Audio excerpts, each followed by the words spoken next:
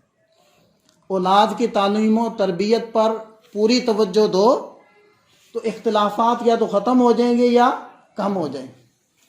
ہم مختلف ہونے کی وجہ سے آپس میں نہ الجھیں، قوم کے مشترکہ مفادات کے اوپر کام کریں. ماشاءاللہ. اس کے لیے اپنے اکابر کو پڑھیں، ان سے منسلک رہیں.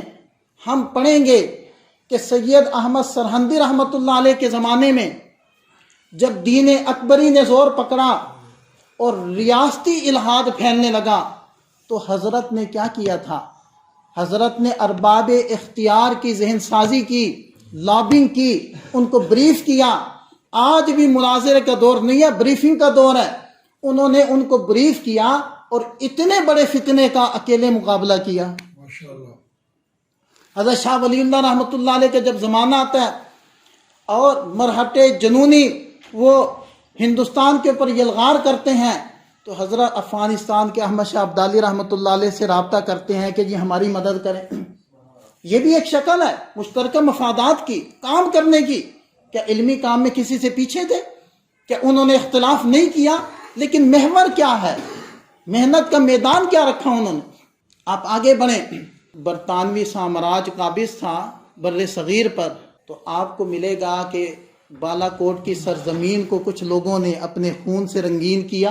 میدان کے اندر عسکری قیادت سنبھالے ہوئے سراج الدولہ اور سلطان ٹیپو آئے اور انہوں نے آپس کے اختلاف کے باوجود امت اور قوم کے مشترکہ مفادات کے اوپر کاوشیں کی.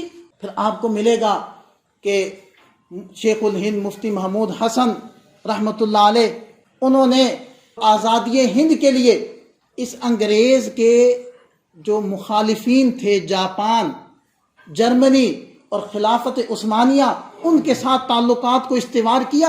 پھر آپ کو دکھے گا کہ بر صغیر کے اندر مسلمانان ہند نے کانگریس کے اندر شمولیت اختیار کی، مسلم لیگ بنائی، مجلس احرار کا قیام وجود میں آیا، جمعیت علماء ہند کا قیام وجود کے اندر آیا. اور آپ کو معلومات ہونی چاہیے کہ مجلس احرار کے اندر تمام مکاتب فکر مشترکہ طور پر کام کرتے تھے. بے شک. محترم دوستو، یہ اہداف نہیں ہیں، یہ طریقہ ہائے کار ہیں.